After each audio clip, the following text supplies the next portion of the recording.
This is the classical balusters that of antiquity. This is from Winterthur in Delaware.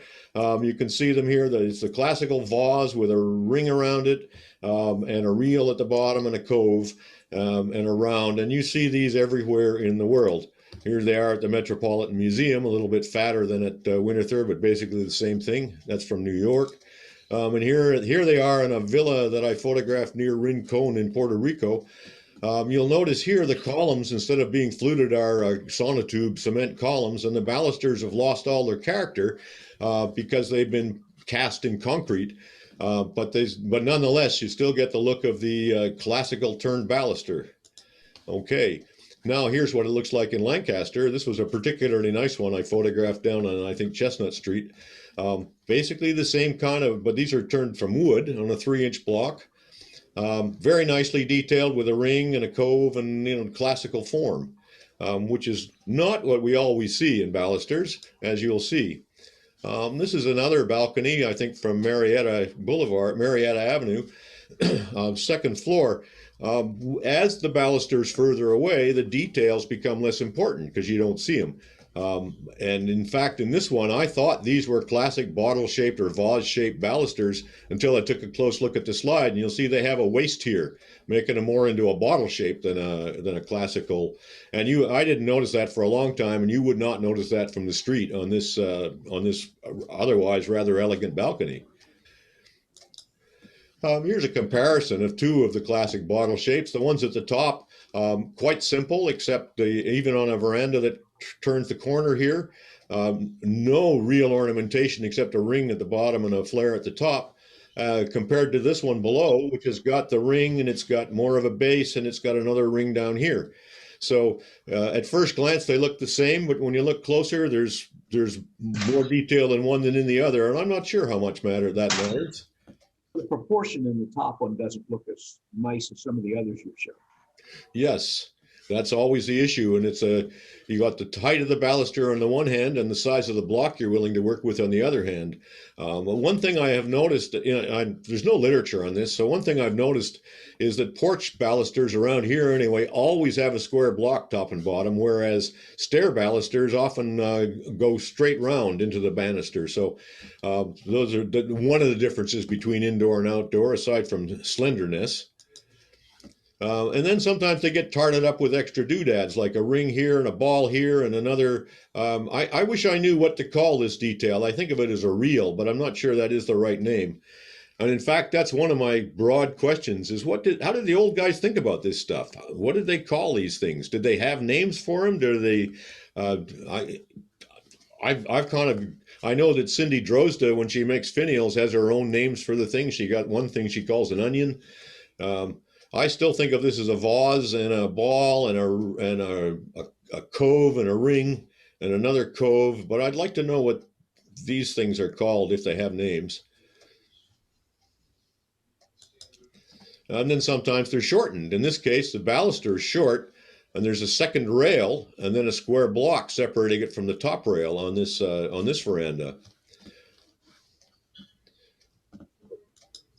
And then sometimes they get very, very busy. I quite like this setup. I especially like this post. Can you see my cursor as I'm moving around? I wonder. Yes. Yes. I quite like this post, this symmetrical top to bottom post with again, that real doodad in the middle. And then I don't know what's going on with these. I mean, there's an inverted bottle here, and then there's a square block, and then there's a column and a ring, and they're very close together. And then down here, there's a replication of this one in this grill work, a symmetrical baluster rather than one that has a top and a bottom. And I'm not going to show you the porch post slide set that I've made because that'll just take too long this morning. But in that, you'll see there's an awful lot of confusion in porch posts about which way up the thing goes. Some houses, the fat part is at the bottom, and in other houses, the fat part is at the top. And there seems to be no particular logic for it except what the builder felt like at the time. Now you get a vase on a ball, which is another very common form around here. You see a lot of it. This is one that's on one of the city houses, and it's fairly beat, but it still looks pretty good. And then here's these two houses were next door to each other. Up here, somebody painted the the donut and the ball red to match the brickwork. And then this dude painted the donut and the ball green to match his trash can. And what I wonder is, you would not want to take on painting 144 balls. So it seems to me that this is, well, fun on a little porch is not a practical alternative for anything larger. I mean, I might paint them one time in the shop or on the lathe, but I would not be painting them again after the paint deteriorates in the sunshine. And then you get a vase on a cove. Here's, again, the classic vase with a cove at the bottom, ending in a half bead. And then here the cove got kind of long, again, ending in a half bead. I kind of like this one, though, but to my eye, the cove neck at the bottom here changes the look of it quite a bit. It lifts that thing up, and it makes it look, I don't know, like something else. And it's quite surprising to me what a difference in appearance an inch or two of neck. There's a little short neck here, and there's a long neck here. And to my eye, this baluster looks quite different from this one, even though the basic form is the same. And then you get a vase on a reel. And this is a turned reel. These look like they have some detail, but they don't. It's just crumbling paint. And then here, this reel on this one was left as a square block, and I think detailed to a sheep's tongue here on the lathe, although I'm not sure. This could have been worked out on a shaper. It's kind of hard to tell. And sometimes you get this as in addition to the sheep's tongue detail on the block, you get this thing carved, as you'll see in a few slides from now in another example. And I also, you see here, there's a wrought iron railing with a spiked top on the pickets that is quite at war with the balusters behind it. And that's what happens in old city neighborhoods. You get one thing, and then you get another thing, and you get another thing, and it just kind of builds on. And then instead of a bottle, you get a classic, I call this a cannon when I turn this shape. I don't know what other people would call it, but to me, that's a classic cannon shape. And sometimes you get a cannon with a ball, and it's even more of a cannon shape. And this is, again, a classical form. And I think this one looks quite good. You'll notice the spacing here is about 1 for 1. One picket, and then the space between is about the same as the width of the block. The rule, of course, is that you got to have nowhere you can get a 4-inch ball through it. And the reason for that, people think it's so Baby can't get his head through, but and that's true. What happens is Baby gets his body through and his head stays behind. And the general thinking is if this space is 4 inches or under, that can't happen. And in fact, the building inspectors, at least where I used to live, actually carried a 4-inch ball with them. And if they could get it through there, then you had to redo it. This is two houses side by side in the city. You can see here it's a symmetrical baluster painted white, and here again it's a cannon on top of a ball. Fairly classical, but a lot further apart than the last one we saw. Any comments up to here? You okay with this still? That one wouldn't pass code today. I'm sorry? I say that one wouldn't pass code today. I think it wouldn't. But you see an awful lot of stuff in the city that wouldn't pass code. Is that last one, is this one, John, is that one just a bit smaller in diameter and smaller in base as well, or is it just my eye? No, it is. I think this is probably a 2-inch block, maybe 2 1/4, whereas the other one was a good 3-inch block. And these over here are about a 1 7/8 inch block. Okay. John, you're getting over in my neighborhood where I used to live. I was waiting to see my own balusters. You might yet. I drove some of these I shot last March, and some of them when I started to think about this deck, and some of them I shot yesterday when I went back to see if I could find some more good examples. I call this a bottle. I don't know what other people would call it. How about ugly? Yeah, well, you see a lot of them though. You get a column on top, and then a cylinder of some form, and a reel and a ring and another. This is a very classic detail here, of course, a cove, an innie and an outie with a fillet top and bottom. You see that on columns everywhere. And then here on this one behind it, I don't know what's going on with these balls on posts. it somehow doesn't go with at all with the baluster, but that's kind of what you see around Lancaster. That's Lime Street, right? I think so. Pretty sure it is. You're at my neighbor, I think. You probably so. I might have you yet. Here's some more of these. I call these broken bottles. Here's a bottle. These are bottles. They were at one time fairly elegant with their extra rings here, but then some guy decided to take attention off the bottle by painting the blocks blue. Again, it might be fun to paint them all once, but the second time around, it would be a chore you'd never ever finish. And then here, John, yeah, John, just a comment. If you take this in the previous slide, just that little extra detail on the top of that bottom sort of bottle set shape makes a huge difference to the way that looks. It does indeed. And you can see here in the similar here, this is a similar bottle to the previous slide. The colored block takes all attention away, or else it puts attention on the baluster. Yeah. Now this one here, this is a good example of a thing that happens with these. And we think they all have to be identical. Can you see that one of them is not identical? Huh, no kidding. Third from the left. Yes, yes. Now it took me a while to spot that, and I'm pretty sure that was a repair at some time. Yeah. But it's in the same family, but it's just not the same.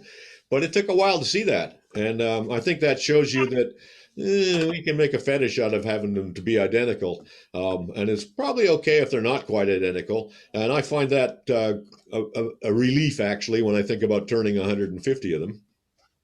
John, something else about that the last picture you had there. Yeah, I'm trying to figure out how I can go back. Yeah. From my view, all the other balusters you showed, the transition from square to round, up on top at least, is concave. Like, it's cut into a concave down to the first bead, whereas this one is like an inverted salt shaker. It's a convex transition from square to bead. Yes, and I've seen that before. Let's see this one here. It's also, but we see quite a few of them like that. This bucket has them both ways. A donut at the top and a cove at the bottom. You see a lot of that, and it's the devil's in the details. And in figuring out what I'm going to turn, I'm going to have to figure all that out. Now, sometimes they're barely there. I mean, there's a little bit of turning here, but this is basically your builder square picket with a wee little bottle up here. And then this is pretty clearly a renovation where all these pickets have been replaced. And how can I tell? Well, these are machine turned. I mean, they're all so identical, and they're also buttered over. What you get in machine turning is you don't get any crispness in the detail. You don't get any nice right angle in there. You just get a little shallow indent where a hand turner would be able to make a sharp detail. The machine turned lathe makes a kind of a rounded detail, and it all kind of gets to be not as interesting and lacking in vigor to my eye. This is from Carpenter's Hall in Philadelphia. I think this is one of the more beautiful railings I've ever seen. These are just exquisitely turned. This is an interior railing, so it's cylindrical at the bottom rather than the block top and bottom. But what I like about this is the symmetry rather than trying to have it be a vertical thing that has motion. It rather as top to bottom symmetry, and I just find this extremely elegant and attractive. And this is from a house in Tupel-Hawkins Street in Philadelphia, which is the detail is an interior screen, and the baluster is these same posts where the ball in the middle has been carved. So somebody has gone to an awful lot of trouble to carve these. And when I look closely at them, the carving is as diverse as you would expect if you had hand carved those. So I rather think that these were hand turned and hand carved. Makes a very elegant presentation, a little too fussy for my taste, but very elegant nonetheless. I'm not trying to include a lot of interior stuff. It's just I had this shot. But John, if you did those, I think Barry probably could help you out with that center part. Yeah, I'm pretty sure he could. And in the porch post section, which I'm not going to show today, there are some enormous vases with spiral twists carved into them, which I'll show you another time. Now here's again a symmetrical baluster in the city. These are pretty far apart, and one of the things that I find myself drawn to ones that have a lot of variation in thickness from thin to thick. At the same time, they're fragile.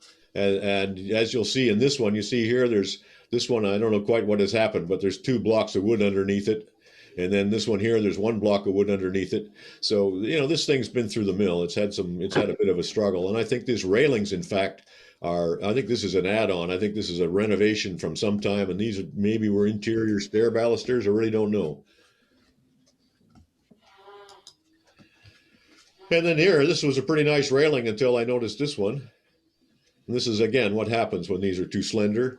They become too fragile and easy to break. And this one, of course, would not pass the 4-inch ball test either. Would this be an example, John, of somebody using something that was intended for an inside railing on an outside porch? I think that's exactly the case. Yeah. What kind of wood were you thinking of using for this? Well, that's my question. One of my questions. What kind of wood should I use? I have access to some rather nice cypress. And I think a lot of these are poplar painted when they're indoors. I don't know what the standard woods are for them. Any ideas? Well, you'll never go wrong with white oak, which is very rot resistant. I don't use red oak. It has to be red or white oak. Cypress is a great choice because it's very, outdoor hardy. And sassafras is currently a fairly inexpensive wood that holds up very well outside. Well, I can get Groff and Groff has some 2-inch cypress that I bought a bunch of for another project, and I can go back and get some more in an 8-inch plank, 8-inch wide, 2 inches, a generous 2 inches thick. And so I'm thinking of going to that. But even then, the wood cost for each baluster will be about $4. But when I look at the price of buying these, I mean, there are several dealers who sell these things. They are asking $25, $35 each. So 150 could run into a hell of a bill. So when I look at that and think, okay, I'm going to turn them, I might be okay with $4 or $5 worth of wood in each one. This is another example here that I'm showing of the spacing of a symmetrical baluster north-south. These are quite similar really in their geometry, although this one's got a bit more doodads. This one, they're spaced though, there's even, the space between them is smaller than the block itself, which makes an almost impenetrable screen versus the one up top here, which they're spaced out, I think, about 4 inches. And I think, again, Doug, these are interior pickets in this example that have been pressed into service outdoors. Now, what are prices on that wood pre-COVID? I don't know. Oh, because everything's pretty much way up right now, right? Right. I don't know. Groff and Groff we have access to enormous, Groff and Groff is a tremendous place down in, it's about half an hour from where I live. And they've got an enormous quantity of absolutely everything. There's a lot of 3-inch poplar down there and 3-inch mahogany. But I'm liking the cypress. I like this. I worked at, we made, some friends of mine and I made 40 porch brackets out of it for their porch renovation. And I quite liked working with it. Very nice material. Just out of curiosity to that question, the price of, I know the price of pressure treated wood is up because of a lot of people renovating decks and stuff. Is the price of things like raw material for turning and some of those furniture things up as much? I don't see that. I don't see it. I don't see it. Well, I think it depends on your area, what area of the country you're in. And what species you're looking for too. Construction has really skyrocketed. I think construction lumber's gone through the roof, but I don't think most people would think of cypress as a construction lumber. Go for a cheaper material. But I always figure if I'm going to put in the time to turn 150 pickets, I'm not going to screw around with crappy wood. No. Well, No. It's going to be outside, John. Yeah. Yeah, cypress is good for that. Cypress is a good choice. Would you think I should paint it or should I varnish it? I would clear coat it, but would you clear coat it? I would vote for painting it because if you clear coat it, the form doesn't become nearly as bold as it does with paint. And it's like Windsor chairs. They're made to be painted. Also, a lot of these kind of outdoor things are made from Western cedar. And I turned some 11-foot-6 lampposts, so 4 or 5 years ago. And in those days, each post cost $175 in materials. Woof. So, well, okay. Well, another alternative, of course, is flat work. When I first saw this one, just driving by, it was out Chestnut Street someplace. I thought, oh, that's a nice one. And I parked the car and got out and went to have a look and saw these were flat boards. So you get that, and that led me to, here's another one that's a combo of flat work and little turning. I rather think this is a reno that somebody, did their best with the parts they had. That previous one, John, with the flat work, you get a rather different picture if you cut those lower vases a little narrower, made more space between them. Yes. You could alter the pattern if you wanted to. Yeah, well, you're going to see some more. I'm going to show you a little more flat work, and then there's a few more to go, and we're done. Let's see. There's that one. That's got a flat work and round combo. I mean, I think it's hideous, but I think it's a great try. And then this is a cafe or an old building in Bethel, Connecticut. And you would think that these were round balusters, but if you take a close look, you'll see they're bandsawn. They're square.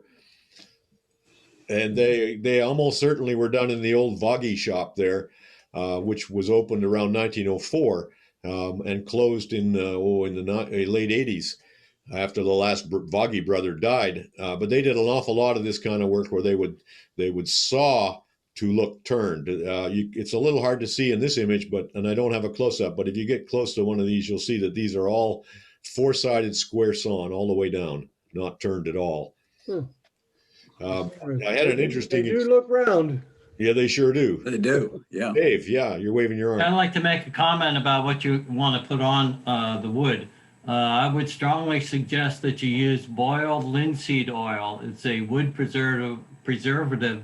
It's used by sign makers that before they paint any wood, they'll use boiled linseed oil. Then from the boiled linseed oil, you can decide if you want to do a painting on it or not. If you want to leave it natural, it preserves the wood, especially the end grain. You're not having trouble with water damage. I think that's a good point. Boiled linseed oil outside, though, often goes black on you. I have some very nice posts in a pergola I did 20 years ago, and there is a Swedish finish that timber framers use that is like boiled linseed oil, but it doesn't go black on you. The boiled linseed oil, when I've used boiled linseed oil outside, I believe all the times I've used it, I did paint over the top of it, so I don't know the history of it. Thank you for the information. I'm pretty sure I'm going to paint them, but I'm not positive because I also use some of the cypress to renovate all my cast iron furniture. I got 3 or 4 of those pieces, and all the wood had rotten. So I'm painting the cast iron and replacing all the wood slats with cypress varnished. And I understand I'm going to revarnish it, but boy, do they look great. That's the problem with using the varnish. Any type of a clear finish, the ultraviolet rays pass through the finish, hit the wood, and bounce back, and it lifts the varnish. Yes. Now this is a veranda in Eden on out Route 23 near my house. These are square, as you can see if you look at them. They're bandsawn square. And again, this is another one where I had to stop the car and get out to realize that they were square, not round. And here I just thought this was amazing. I mean, it's a turned round ball on top of this sawn square. I don't even know if these are cement or painted wood. I'm pretty sure they're painted wood, and that these are bandsawn square, and very nicely done, I got to say too. Okay, this is Grand Street again in Bethel, Connecticut. I use Bethel, Connecticut because I used to live there, and my son lives there. I'll get that out of the way.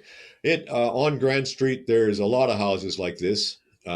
Grand Victorians with lots of porches and this kind of grill work up above and grill work here, and porch posts and grand verandas sweeping around with like hundreds of pickets. And this is one of my favorites, a Grand Street Grandee. again, with a lot of pickets. And if you take a close look at this baluster, this is what I like about it. And this is the only one I've ever seen like that. And I'm kind of partial to that.